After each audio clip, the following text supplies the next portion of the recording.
এই কাঁচা লবণ দিয়ে খাওয়ানো যায় কচু। এই কচু কাঁচা লবণ দিয়ে খাওয়া যাবে? কাঁচা লবণ দিয়ে তো খাওয়ানো যায়। খুব ভালো জাতের কচু। হ্যাঁ, ভালো জাতের আপনি কচু এটা। কচু কতটুকু লাগাইছেন এখানে? এখানে লাগাইছি 1 বিঘে মোট।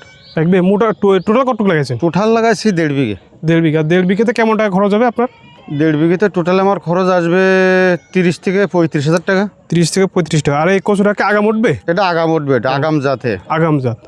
আর আগাম উঠলে তো সব কিছুর দামই বেশি থাকে। হ্যাঁ, ওই আগাম উঠতে পারে 70-80 টাকা কেজি পাওয়া যাবে। 1 কেজি 70-80 টাকা কেজি হবে। তাহলে 70-80 আপনার টাকা বেশি। 1.5 বিঘে জমিতে কত মন কচু আসার সম্ভাবনা?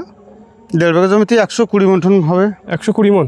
তো 120 মন উঠে গেলে দেখা যাচ্ছে আপনার খরচ ধরো 40,000 টাকা 50,000। সেটা লাগে না, 40 টাকা ধরা যায়। 40,000 টাকা। আর এভারেজ কত বিক্রি হতে পারে? এবারে দুটো ভুই তোমার এবারে আশা আছে 2 লাখ টাকা হবে। 2 লাখ টাকা বিক্রি হবে। অর্থাৎ আপনি এই 3 থেকে 4 মাসের ভিতরে হয়তো বা 2 লাখ 2 মাস 3 মাস লাগে। 3 মাস হয়তো বা আপনি 2.5 লাখ টাকা বিক্রি করলে আপনার 2 লাখ তো থাকবেই। এটা আশা করা যায়। আশা করা যায়। আর এতে খরচ কেমন, মানে কি কি ওষুধ পানি দিতে হয়? এটা বেশি খরচ টিএসপি দিছি 2 বস্তা মতন, 1 বস্তা পটাশ, আর শুরু থেকে শেষ 2 বস্তা ইউরিয়া, আর কীটনাশক 15 দিনে 1 দিন। আর এটা খরচ মানে ওঠানোর সময় খরচ বেশি হয় না এখন এই যেটা? না, এই তুলে বাজারে নিয়েছিল, বাসা লাগা না তো। বাস্তা লাগে না? না, বাসা লাগে না। আর তো সাথে সাথে বিক্রি হয়ে যায় সঙ্গে সঙ্গে একেবারে বাজারে মুকামে যাওয়ার সঙ্গে খরিদ্দার চাইতে থাকবে যে বাজারে কচু এসেছে, মানে থাকবে। আপনি কি এটাকে হাইব্রিড না দেশি? এটা হলো হাইব্রিড। এটা হাইব্রিড। আর কেউ লাগাইছে না আপনি একা লাগাইছেন? মাঠের ভিতরে আমি লাগাইছি, আর ওই পাশে আরেকজন লাগাইছে হাইব্রিড। এটা মানে ইন্ডিয়ান আপনি হাইব্রিড। কচু কত বছর চাষ করতেছেন? আমি 8 থেকে 10 বছর। 8 থেকে 10 বছর। তা আপনি ধান চাষ না করে এই যে কচু চাষ করতেছেন বা গাজর চাষ করতেছেন, এটা মানে কারণ কি?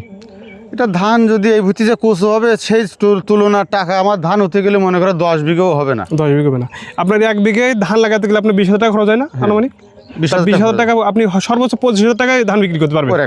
কিন্তু আপনি 1 বিঘে কচু আপনার 20-30,000 টাকা খরচ হইলেও তো না হলেও 2 লাখ টাকা বিক্রি হবে। হ্যাঁ, তা হয়। এই একটা গাছে সর্বোচ্চ 1.5 কেজি নিচে কচু আসবে না তো, হাইব্রিড কচু তো। মানে এই গাছে একটা গাছে 1.5 কেজি করে কচু আসবে? 1.5 কেজি করে কচু আসবে। তাহলে তো আপনার এভারেজ আপনি যা বলেছেন তার থেকে বেশি আসার সম্ভাবনা আছে। আমি তো কম বলেছি, 1.5 কেজি 2 কেজি করে কচু আসবে এক গাছে। এটা তো হাইব্রিড জাত, এটা আনকা জাত এটা। আর বাজারে আমরা দেখি অন্য কচু বিক্রি হয়, ওগুলো কি? সেটা হাইব্রিড, সেটা আলাদা জাত। সেটা হচ্ছে দেশি জাতীয় মনে হয়। দেশি জাতীয়। আর ওই যে অনেক সময় কচু লাগালে আপনার কচু খেলে গাল ধরে। না, এটা কাঁচা লবণ দিয়ে খাওয়ানো যায় কচু। এই কচু কাঁচা লবণ দিয়ে খাওয়া যাবে? কাঁচা লবণ দিয়ে তো খাওয়ানো যায়। খুব ভালো জাতের কচু। হ্যাঁ, ভালো জাতের কচু এটা। আর এবছর কি ওল লাগাইছেন? আপনি তো ওল লাগান। ওল আমি লাগাই, এখন ওইটা লাগাইছি।